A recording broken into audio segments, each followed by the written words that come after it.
আল্লাহকে হৃদয় থেকে ভালোবাসি। আমরা অনেকেই বলি আল্লাহকে খুব ভালোবাসি। অনেক বেনামাজি আছে, আমি নামাজি থেকে ভালো বলতে বলতে বলে যে নামাজটাই পড়ি না তাই যা, নামাজটাই পড়ি না তাই যা। আল্লাহকে কত ভালোবাসি, বুক চিরে দেখানোর হলে বুক চিরে দেখে দিতাম।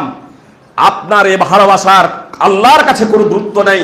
আল্লাহ তাআলা স্পষ্ট ভাবে বলছেন, কুল ইন কুনতুম তুহিব্বুনাল্লাহ ফাত্তাবিউনি ইউহিব্বুকুমুল্লাহ ওয়া ইয়াগফির লাকুম যুনুবাকুম আল্লাহু গফুরুর রহিম। সূরা আলে ইমরান সূরা নম্বর 3 আয়াত নম্বর 31। মুহাম্মদ সাল্লাল্লাহু আলাইহি সাল্লাম আপনি বলে দিন, যদি তোমরা আল্লাহ তাআলাকে ভালোবাসো তবে আমার আনুগত্য করো। যদি তোমরা আল্লাহ তাআলাকে ভালোবাসো তবে আমার আনুগত্য করো, তবে আল্লাহ তাআলা তোমাদের ভালোবাসবেন এবং তোমাদের পাপসমূহ মোচন করে দেবেন। আল্লাহ তাআলা অত্যন্ত ক্ষমাশীল এবং অত্যন্ত দয়ালু। আল্লাহকে ভালোবাসার প্রমাণ দিতে হবে মুহাম্মদ সাল্লাল্লাহু আলাইহি সাল্লামের অনুসরণের মাধ্যমে, মুহাম্মদ সাল্লাল্লাহু আলাইহি সাল্লামের আনুগত্যের মাধ্যমে। হাফেজ ইমাদউদ্দিন ইবনে কাসির রাহিমাহুল্লাহ ওয়াত্র আয়াতের তাফসীরে লিখছেন, ওয়াত্র আয়াত ফায়সালা করে দিয়েছে, যে ব্যক্তি মুখে দাবি করে আমি আল্লাহকে ভালোবাসি অথচ মুহাম্মদ সাল্লাল্লাহু আলাইহি সাল্লামের অনুসরণ করে না, সেই ব্যক্তি তার দাবিতে মিথ্যাবাদী।